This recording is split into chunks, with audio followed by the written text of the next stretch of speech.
လူတယောက်ရဲ့တန်ဖိုးကိုဘယ်သူကသတ်မှတ်ပေးတယ်လဲဆိုတော့ကိုယ့်ကိုပဲသတ်မှတ်ပေးရတယ်။ဒါကြောင့်ဒီနေ့ဗီဒီယိုမှာကိုယ်တန်ဖိုးကိုပို့ပြီးတော့မြင့်တဲ့လူဖြစ်အောင်ဘယ်လိုပြုမှုပြောဆိုနေထိုင်ရမလဲဆိုတဲ့ချက်လေးတွေကိုမျှဝေပေးမှာဖြစ်ပါတယ်။နံပါတ်1အနေနဲ့ကနေ့စဉ်ဖြတ်သန်းနေရတဲ့ပတ်ဝန်းကျင်မှာရှိတဲ့သူတွေထဲမှာ appreciate မလုပ်တဲ့လူဆိုတာတသီးသန့်ရှိတယ်။ဒီလူတွေကိုသိချာလေ့လာကြည့်ရင်သိနိုင်တယ်။ကိုကတကူအောင်မြင်ခဲ့တာကိုပဲအဲ့အကြောင်းပြောရင်သူတို့မှနားမထောင်ချင်ဘူး။ကိုကတော့ဒုတိယလောက်ရတယ်ဆိုရင်ဘယ်သူကတော့ပထမရတာကိုကသိန်း1000တန်ကားဝယ်စီးနိုင်တယ်ဆိုရင်လဲဘယ်သူကတော့သိန်း9000တန်ကားကြီးဝယ်စီးနိုင်တာဒါမျိုးတွေပေါ့အဲ့လိုစကားတွေပြောလာခဲ့လို့ရှိရင်ဒါဒီလူကတင့်ကိုဒါ appreciate မလုပ်တဲ့လူလို့သတ်မှတ်လို့ရတယ်ဒီလိုမျိုးလူတွေကိုကို appreciate မလုပ်တဲ့သူတွေကိုဘယ်လိုလုပ်အောင်လဲဆိုတော့ distance တစ်ခုမှထားပါတဲ့အကွာအဝေးတစ်ခုမှထားပါဘူးသူတို့ကိုယ့်ရဲ့ distance တစ်ခုမှပဲထားရမယ်အကွာအဝေးတယောက်မတူကြတဲ့နေရာမှာသူ့ဝေးမှာပဲထားပါဆိုတဲ့အဓိပ္ပာယ်ပေါ့နောက်ကျွန်တော်တို့တွေလူလောကပတ်ဝန်းကျင်မှာရှိတယ်ပွဲလန်းသဘင်တွေလှုပ်တဲ့အချိန်မျိုးမှာကိုယ်မဖိတ်ခဲ့လို့ရှင်မလုပ်ရမလဲဆိုတော့လှမ်းပြီးတော့မဆက်သွယ်နဲ့ကိုယ်မဖိတ်ခဲ့ဘူးဆိုလို့ရှိရင်ဒါမသွားပါနဲ့တဲ့ကိုယ်မဖိတ်တဲ့ပွဲမျိုးကိုသွားခြင်းအဖြစ်ဘာတွေကြုံရနိုင်လဲဆိုတော့ तू ကဒီဆိုရင်ဘယ်လောက်ပဲခင်မင်းရင်းနေပါစေဒီဆိုဖိတ်ဖို့မေ့နေခဲ့ရင်တော့လည်းကောင်းမေ့တဲ့ဆိုကြတဲ့အဲ့ဒါမကောင်းကိုတကယ်တန်မိုးထားတဲ့လူဆိုလို့ရှိရင်လေးလေးစားစားနဲ့ဟလာဖုံးနဲ့တော့လည်းကောင်းဖုံးနဲ့ဆက်ပြီးတော့လည်းကောင်းဒီနေရာမှာဖိတ်တဲ့ဆွဲနေရာမှာတော့ပါပဲမျိုးသားအများကြီးရှိသေးတယ်သူကိုယ်တိုင်လာဖိတ်တာလားဖုံးနဲ့ဆက်ပြီးဖိတ်တာလားပေါ့နော်တန်ဖိုးကိုမြင့်တင်ရမှာဖြစ်တဲ့အတွက်ကြောင့်မို့ကိုတန်ဖိုးကိုအရင်ကြီးနှိမ့်စီမဲ့အချက်မျိုးကိုကျွန်တော်တို့ရှောင်းအောင်မြန်မာစကားပုံထဲမှာတော့ရှိတယ်မပင်တဲ့ဖုံးကြီးကရက်တောင်တပြင်းပြင်းဆိုတဲ့ပုံစံမျိုးအဲဆိုလို့ရှိရင်လူတွေရဲ့အထင်မြင်သေးခြင်းကိုခံရပြီးတော့ခင်ဗျားရဲ့တန်ဖိုးတွေလျှော့ချနိုင်တဲ့အကြောင်းရှိတယ်ဒါကြောင့်ဒီချက်ကိုလည်းယူဆိုင်ပြီးတော့ရှောင်ရှားမှာဖြစ်ပါတယ်နောက်တစ်ခုကဖိတ်တယ်နောက်ကျပြီးမှဖိတ်တဲ့အားမျိုးပေါ့မနှက်ဖန်လို့လုံးမဲ့ဟာမျိုးကိုသူတို့ဖိတ်စာတွေပါတယ်လဲကြိုတင်ပြီးတော့ရပါလေကနဲ့ခင်ဗျားကိုမဖိတ်ဘူးမေ့နေလို့တော့လည်းကောင်းဒါလည်းမဖိတ်ချင်ဘူးလို့တော့လည်းကောင်းဒါမှမဟုတ်ရင်သူတို့ကသူဖိတ်ရင်ကောင်းမလားမဖိတ်ရင်ကောင်းမလားဆိုပြီးတော့စဉ်းစားနေလို့တော့လည်းကောင်းဒါအကြောင်းအရာတွေကအမျိုးမျိုးရှိနိုင်တယ်အဲ့ဒါကိုမှအချိန်ကြာပြီးတော့မှမကောင်းမောင်းလေးကဖိတ်လိုက်ပါအောင်မယ်ဆိုပြီးနောက်ကျပြီးမှမကောင်းတဲ့လို့ဖိတ်တဲ့အဖိတ်မျိုးဒီလိုမျိုးဖြစ်လာခဲ့လို့ရှိရင်ညှင်းပယ်လိုက်ပါတဲ့ကိုယ်မကောင်းတဲ့လို့ဖိတ်တဲ့ဘွဲမျိုးကိုမသွားပါနဲ့ဒါကမိမိကိုတန်ဖို့မြင့်တင်တဲ့ထဲမှာပါတယ်နောက်တစ်ချက်ကဘာလဲဆိုတော့ကျွန်တော်တွေကခင်ကြီးမင်းညွန်လို့တော့၎င်းစီးပွားရေးရပတ်သက်ခြင်းလို့တော့၎င်းလူတွေကိုကျွန်တော်တို့ကချင်းကပ်ကြတယ်သူတို့တွေရဲ့အမူအရာတွေထဲမှာကိုလစ်လီရှူတာလစ်လီရှူတဲ့အမူအရာမျိုးတွေခဏတိုင်းကျုံလာခဲ့လို့ရှိရင်အဲဆိုကိုယ့်ကိုစဉ်းစားရတော့သူကငါ့ကိုလစ်လီရှူတယ်ဆိုကြတဲ့ခင်ဗျားကိုသူစတယ်တန်ဖိုးမထားလို့ပဲလစ်လီရှူတာဒါကိုကသိဖို့လိုတယ်အဲ့လိုလစ်လီရှူတဲ့လူမျိုးလာပြီးတော့အမြဲတမ်းကြီးလာပြီးကဲပြီးတော့ပေါင်းသိနေလို့ရှိရင်ခင်ဗျားရဲ့တန်ဖိုးကဘယ်တော့မှတက်လာမှာမဟုတ်ဘူးတန်ဖိုးကျတဲ့ကျဖို့ပဲရှိဒါဆိုတော့အဲ့လိုမျိုးလစ်လီရှူတဲ့လူတွေရှိခဲ့လို့ရှိရင်လုံးဝဆက်ပြီးတော့ချင်းကတာမျိုးမလုပ်ပါနဲ့ချက်တန်းရက်ပါလူပေါ်မှာတကားတရံချီရေးမှတော့၎င်းစီးပွားရေးမှတော့၎င်းတစ္ဆာပေါက်ခံရတတ်တယ်ကိုကတော့ဘလောက်ပဲတစ္ဆာရှိဒါပေမဲ့ကျွန်တော်တို့ကပတ်ဝန်းကျင်မှာကြုံတွေ့နေရတဲ့အခါမျိုးမှာတစ္ဆာဖောက်တဲ့သူတွေနဲ့တော့တော်တော်များကြုံတွေ့ကြရတာကြီးပဲအဲ့လိုလူမျိုးကြဘာလုပ်ရမလဲဆိုတော့မေ့ပြလိုက်ပါဒီလုံးမဲ့လုပ်ဖို့ပဲဒီချအာယုံစိုက်ပြီးတော့ဒါကြီးကိုခံစားပြီးတော့ဒီတစ္ဆာဖောက်ခံနေရတဲ့ဟာကြီးကိုဉာဏ်ကြီးစဉ်းစားပြီးတော့ကိုယ့်အချိန်တွေကိုလုံးဝမပေးရဘူးဒါကြောင့်ဒီချက်ကလည်းကိုတန်ဖို့မြင့်တင်တဲ့သဘောပဲ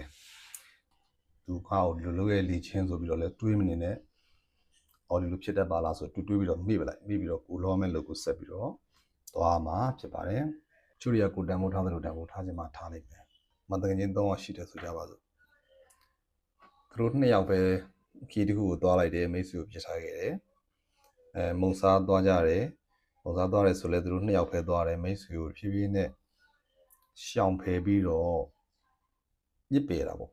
ပြစ်ပယ်တဲ့ပုံစံမျိုးတွေတချို့တွေလောက်ကြတဲ့ဟာတွေရှိတယ်အဲ့လိုမျိုးလောက်ခဲ့လို့ရှိရင်ရောကျွန်တော်တို့ကကိုတန်ဖိုးကိုမြင့်တင်ခြင်းအပြင်အဲ့ဒီပတ်ဝန်းကျင်ကနေပေါ့နော်ဆိုတော့တကယ်ချင်း3ယောက်ပေါင်းကြတယ်သူတို့2ယောက်ပဲပေါင်းပြီးတော့ကိုကိုဖြည်းနဲ့ပြစ်ပယ်တာမျိုးတွေနောက်စွန့်ပစ်တဲ့ပုံစံမျိုးပေါ့ဒါမျိုးတွေဖြစ်လာခဲ့လို့ရှိရင်လည်းဒါကလေးဘဝတွေမှာကျောင်းသားကျောင်းသူဘဝတွေမှာတော်တော်များများကြုံကြတယ်ကိုကစစံရေးညံဖြင်းနေလို့လားဒါမှမဟုတ်ရင်လည်းကိုကသူတို့ထက်စစရရတားနေလို့သူတို့ကကိုကိုမနာလို့မရှုစိမ့်ပြီးတော့တက်တက်မတ်ခံစားရအောင်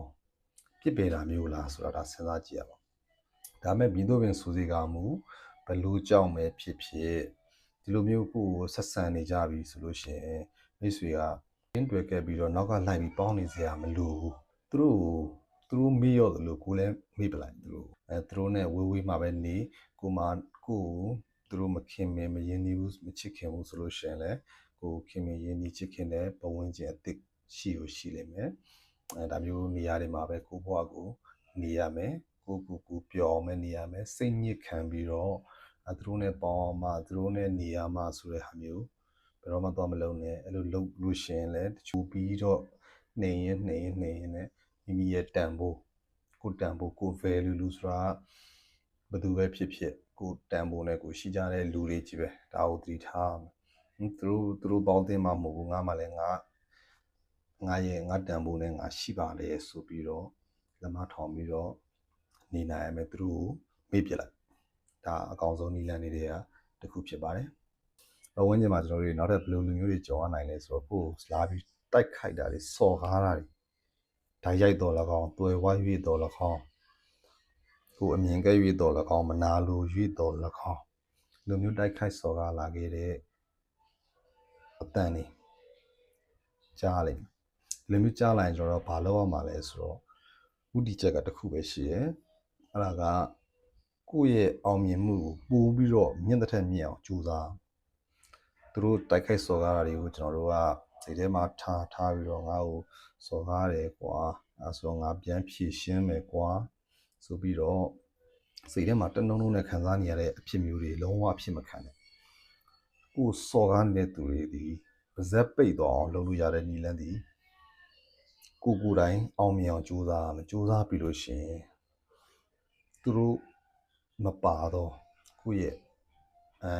ကျွန်တော်တို့ဒီမှာစကားပုံမှာရှိတယ်တဦးတည်းနဲ့တောက်ပလိုက်ပါဆိုတဲ့ပုံစံမျိုးဒါမျိုးလုပ်ယူအောင်ဒါမှသာလျှင်သူစော်ကားတဲ့သူတွေလည်းပါဇက်ပိတ်သွားမယ်ကိုယ်တိုင်ကလည်းအောင်မြင်မှုကိုပုံမရရှိမှာဖြစ်ပါတယ်ကိုကတော့ကိုခင်လို့ပဲပေါင်းတယ်လို့ထင်တာဒါပေမဲ့တကယ်မှာကိုကိုအသုံးချနေတဲ့သူတွေရှိအဲ့ဒါတွေကိုပြန်ပြီးတော့တခြားလေးစဉ်းစားကြည့်ဥပမာအဖြစ်ပြောရမယ်ဆိုလို့ရှိရင်ကျွန်တော်ခုနကပြောခဲ့သလိုပဲသူတို့တွေတကယ်သွားခီးတွေသွားတယ်တခုခုပွဲတွေလုပ်ကြတယ်ဆိုလို့ရှိရင်じゃကိုမေ့နေတယ်မဖိတ်ခေါ်ဘူးပေါ့ဗျာဒါပေမဲ့ကူညီလို့လာပြီဒီကိစ္စကိုကူညီမှရမယ်ဆိုတော့အမျိုးဆိုလို့ရှိရင်သူတို့ကကိုယ်တရိယာဒီရတဲ့အချိန်မှာတော့ကျွန်တော်တို့ကြုံမှုတဲ့လူတွေရှိတယ်သူတို့ဆိုလို့ရှိရင်ကိုနဲ့ပေါင်းသင်းဆက်ဆံရေးနေပဲမှာလဲကောင်းတယ်ရှုံးဝေးနေတာပေါ့ဒီလိုမျိုးတွေများသောအားဖြင့်ငါသူများကိုအသုံးချတဲ့လူတွေကသူ့မှာစွမ်းစားတစ်ခုရှိတယ်ဘယ်လိုစွမ်းစားမျိုးလဲဆိုတော့စကားကိုရှုံးဝေးအောင်ပြောတတ်တယ်ကြောက်အောင်လုပ်နိုင်တယ်ပေါ့ဗျာအဲ့လိုမျိုးလူတွေကသူတို့ဂျန်တဲ့ချိန်တွေမှာခင်ဗျားကိုသူတို့ကမိထားတာခင်ဗျားကိုဂယူလည်းမဆိုင်ဘူးဒါပေမဲ့သူတို့လိုအပ်လာတဲ့အချိန်ကြလို့ရှိရင်ခင်ဗျာတေချာပေါက်သူရောက်လာလိမ့်မယ်အဲဒါဘယ်လိုဖြစ်တယ်ညာလိုဖြစ်တယ်ဒီမှာတငယ်ချင်းမင်းကူညီမရမယ်ဆိုတဲ့လူမျိုးတွေဒါကိုယ့်ကိုတွေးကြည့်လိုက်ကျွန်တော်တို့ပတ်ဝန်းကျင်မှာဆိုကျွန်တော်မိတ်ဆွေပေါင်းသင်းနေမှာဆို relation လည်းရှိတယ်မိတ်ဆွေတို့မှာလည်းတေချာပေါက်ရှိတယ်လူမျိုးတွေမြင်ရတယ်အဲ့လိုမျိုးတွေနဲ့ကြုံခဲ့လို့ရှိရင်ကျတော့ကျွန်တော်တို့ကဘာလုပ်အောင်လဲဆိုတော့ သူတို့ကူညီတောင်းတိုင်းကိုကရှောက်ပြီးတော့လိုက်ပြီးကူညီစရာမလို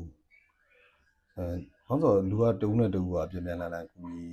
ဆက်သွယ်နေကြရတာမှန်တယ်ကိုကူညီလို့ရင်လည်းလူကကူညီသူကူညီလို့ရင်လည်းကိုကကူညီဒါမျိုးလူတွေဆိုလို့ရှင်တော့ဒီထဲမှာမပါဝင်ဘူးခုနကကျွန်တော်ပြောသလိုသူတို့လိုချင်တဲ့အချိန်ကျမှပဲရောက်လာတယ်ရောက်လာတဲ့အချိန်ကျတော့ရှင်နေဝေးနေရမယ်ဒါမဲ့တကယ်ကိုကူညီရပြီးတဲ့နောက်သူတို့အဆင်ပြေသွားတဲ့အချိန်မျိုးကြရင်အချိန်တိုင်းတာတစ်ခုအထိပျောက်သွားတဲ့လူမျိုးတွေဒီလိုလူမျိုးတွေနဲ့တွေ့ကြလို့ရှိရင်ဘာလို့အောင်မလဲဆိုလူမျိုးကြူပြီးတော့ကျွန်တော်တို့ကသိထားရမှာကိုမိတ်ဆွေတွေမှာဘယ်သူကတော့ဒီမှုချင်းရှိပါသလားဆိုတာကိုကြိုပြီးတော့တွေးထားပြီးတော့သူတို့ကဘာလို့ရလဲဆိုတော့ကျွန်တော်တို့ကကိုကာကွယ်တဲ့နေနဲ့ကျွန်တော်တို့က boundary ပေါ့ကိုရဲ့ chance ကိုသူကဒါမျိုးလောက်လာခဲ့ရင်ငါဘယ်လိုပြန်တုံ့ပြန်မလဲဒီကူညီတောင်းလာခဲ့လို့ရှိရင်ကိုကိုလည်းအမုန်းမပွားအောင်ဘယ်လိုစကားမျိုးနဲ့တုံ့ပြန်မလဲပေါ့နောက်ပြီးတော့သူ့ကိုအတွင်းစည်းဝိုင်းထဲမှာဘယ်တော့မှမထားနဲ့အဲ့လိုလူမျိုးတွေကကိုဒုက္ခပေးတတ်တယ်အတွင်းစည်းမှာမထားဘဲနဲ့သူ့ကိုတဏှာရာမှာပေါ့ဒါ arrangement ချတာခေါ်မှာပေါ့နော်ဒီလူမျိုးတွေဆိုလို့ရှိရင်လည်းကိုကအမြဲတမ်းကိုရဲ့ဒီအတွင်းစည်းမှာမထားဘဲနဲ့သူတို့ကိုနဲ့တဏှာရာမှာသူပူထားခြင်းအပြင်တဖြည်းဖြည်းနဲ့ဝေးလာလိမ့်မယ်ဒီလူရဲ့နောက်သူ့စီကိုငါအကူအညီတောင်းလို့မရနိုင်ဘူးဆိုတာသူ့ရဲ့ mindset ထဲမှာသိနေဖို့လိုတယ်ဒီလိုသိနေမှသာလေလူကူညီလိုတိုင်းလာနှိုက်ခံရတဲ့လူမျိုးမဖြစ်တော့ဘူးလူကူညီလိုတိုင်းကကျွန်တော်လိုက်ကူညီသူများကူညီလိုတိုင်းကကျွန်တော်တို့ကလိုက်ပြီးကူညီနေမယ်ဆိုလို့ရှိရင်ကိုလောမဲ့လို့တွေလည်းဘာမှလောမှာမဟုတ်တော့ဘူးကိုဖြစ်မဲ့ကိုရမဲ့အောင်မြင်မှုတွေဘာမှရမှာမဟုတ်တော့ဘူးဒါကြောင့်လူမျိုးတွေနဲ့တွေ့မယ်ဆိုလို့ရှိရင်လည်းကျွန်တော်တို့ကကိုယ့်ရဲ့တန်ဖိုးကိုမြင့်တင်ခြင်းနဲ့ဆိုလို့ရှိရင်ဒီလူမျိုးတွေကိုကိုနဲ့ကိုယ့်ရဲ့ chance ကိုပေါ့ဒါစကားအဖြစ်ပြောရင် chance ကိုပေါင်းတွေတူသတ်မှတ်လိုက်သူတို့ဒီတွင်းဝင်မလာစေနဲ့ဖြည်းဖြည်းနဲ့ကြိုတင်ကာကွယ်ခြင်းအပြင်ဒီလိုလူမျိုးတွေကိုလည်းရှောင်ရှားပြီးတော့ကိုယ်တန်ဖိုးကိုမြင့်တင်ရမှာဖြစ်ပါတယ်လူတစ်ယောက်နဲ့တစ်ယောက်ပေါင်းတင်ဆက်ဆံကြတဲ့အချိန်မှာ respect ဆိုတဲ့ဟာတွေကအရေးကြီးတယ်ကျွန်တော်တို့ဆရာမတွေကိုကျွန်တော်တို့ကယူတည်လေးစားတယ်လို့ဆရာမတွေကလည်း mutual respect လို့ခေါ်တယ်ကိုကျောင်းသားကျောင်းသူတွေကို respect ရှိရတယ်ဒီကောင်းတော့ငါ respect မရှိဘူးကွာသူလူကြားသူကြားထဲမှာငါတပည့်ပဲကွာဆိုပြီးတော့နေဘဲကစတွေပြောလို့မရဘူးဒီ respect ကကျွန်တော်တို့ဒီမှာလူမျိုးတွေမှာကျတော့တချို့တွေအလေးချင်းသိမ့်မရှိတော့ခါကျတော့အားနေတတ်တယ်respect အားနေလို့ရှိရင်မဝင်းညံသံရင်မှာလူထင်မြင်လွဲခံရတတ်တယ်ဒါကြောင့်ဒါတော့ကျွန်တော်တို့လေ့ကျင့်လုပ်ယူရတဲ့ကိစ္စပေါ့ကိုလူတွေလေးစားစေချင်တယ်လို့လူတိုင်းကတော့ပြောရရင်ကျွန်တော်တို့အနေဆုံးလူတန်းစားကနေစပြီးတော့ဟိုးထက်ဆုံးအမြင့်ဆုံးလူတန်းစားအထိအောင်ကကိုလေးစားတဲ့ဟာပဲလူချင်းကြတဲ့လူကြီးပဲဒါလူတွေရဲ့အခြေခံစိတ်ဓာတ်ပေါ့အဲ့ချိန်မှာကျွန်တော်တို့ကျိုးတွေတကယ်ချင်းနေရှိတယ်ကျွန်တော်တို့ ਨੇ ငါတကယ်ချင်းပဲကွာငါဒီကောင်းကိုငါပြောချင်လို့ပြောမယ်ကွာဆိုတဲ့ပုံစံမျိုးတွေကနှစ်ယောက်တည်းနှစ်ဦးတည်းကောင်းမယ်ရိုက်ဖင်မဲရိုက်ဒါမျိုးတွေကပြဿနာမရှိဘူးပဲတခြားလူဒဇိန်းနေကြတဲ့မှာလူမျိုးကို respect မထားတဲ့လူတွေလည်းရှိတယ်အဲ့လိုလူတွေနဲ့ကိုကပွဲတစ်ခုကိုတူတက်ကြတယ်ကိုကတကယ်ထူးရတဲ့တော်တွေနဲ့ကိုကသွားတဲ့နေရာမျိုးဆိုလို့ရှိရင်ဒီလိုလူမျိုးတွေပါလာခြင်းအပြင်သူကကိုလူရှိသူရှိမှာခေါင်းပုတ်ဖင်ပုတ်တွေလုံနေမယ်ဆိုလို့ရှိရင်ဘေးလူတွေကကိုဘယ်လိုမြင်မလဲဒါအများကြီးထည့်စဉ်းစားဖို့လိုတယ်အဲ့လိုတွေလုံနေလို့ရှိရင်ကိုယ့်ရဲ့တန်ဖိုးကလူကြားသူကြားထဲမှာတန်ဖိုးကျဆင်းစေတယ်အဲ့လိုလူမျိုးတွေလည်းကျွန်တော်တို့ကဒီကိုယ့်ရဲ့တန်ဖိုးကိုမြင့်တင်ခြင်းအပြင်သူတို့တွေနဲ့လည်းနည်းနည်းလေးခက်ခွာလေးနေလူဆိုတော့ဟိုပြစ်ပယ်ရမယ်လူရဲ့လူတော့လောကကြီးမှာမရှိဘူးဒါပေမဲ့ district တစ်ခုထားရတယ်သူတို့ဒီကိုယ့်ရဲ့တန်ဖိုးဟိုလင်းမာနဲ့ပေါ့အလိမ်မာလေးသုံးပြီးတော့သူတို့နဲ့ဥမာကိုယ့်အကိုပဲကိုုံနှောင်းနဲ့ကိုပဲစဉ်းစားမဒီလိုမျိုးဘွယ်လန်းတဲ့ပင်မှာသူနဲ့သွားရင်ငါဒီလိုဖြစ်နိုင်ပါသလားဆိုတာကိုကြိုးတွေးပြီးတော့သူတို့တွေနဲ့မသွားတာတူမသွားတာမျိုးတို့သူတို့နဲ့ရှောင်ပြီးတော့နေတာမျိုးတို့ပေါ့နော်ရှောင်ပြီးနေရဆိုတာအချိန်လွှဲပြီးတော့သွားတာမျိုးတို့ဒါမျိုးတွေလုံပါသားလေ ဒါမိတ်ဆွေကိုလူတွေရဲ့အထင်မြင်သေးခြင်းကနေပြီးတော့ရောကြစေမှာဖြစ်ပါတယ်လူတိုင်းတန်ဖိုးရှိတဲ့ဘဝကိုပိုင်ဆိုင်နိုင်ကြဖို့ရအတွက်ကျွန်တော်ဒီဗီဒီယိုလုပ်တာဖြစ်ပါတယ်ဗီဒီယိုလေးကိုကြားရင်တော့လည်း like တို့ subscribe တို့လုပ်ထားခဲ့ပေါ့နော်comment ကတော့ကျွန်တော်တို့ကိုကလူများကိုမျှဝေခြင်းနဲ့ဆန္ဒရှိရင်တော့ဒါလေးတွေရေးထားခဲ့ပေးကြဖို့တောင်းဆိုပါတယ်အားလုံးပဲနောက်များမှလည်းဒီချက်ကောင်းတဲ့ဗီဒီယိုလေးတွေကိုကျွန်တော်ရှာဖွေတင်ဆက်ပေးအောင်မှာဖြစ်လို့အားလုံးပဲ bye bye ကျေးဇူးတင်ပါတယ်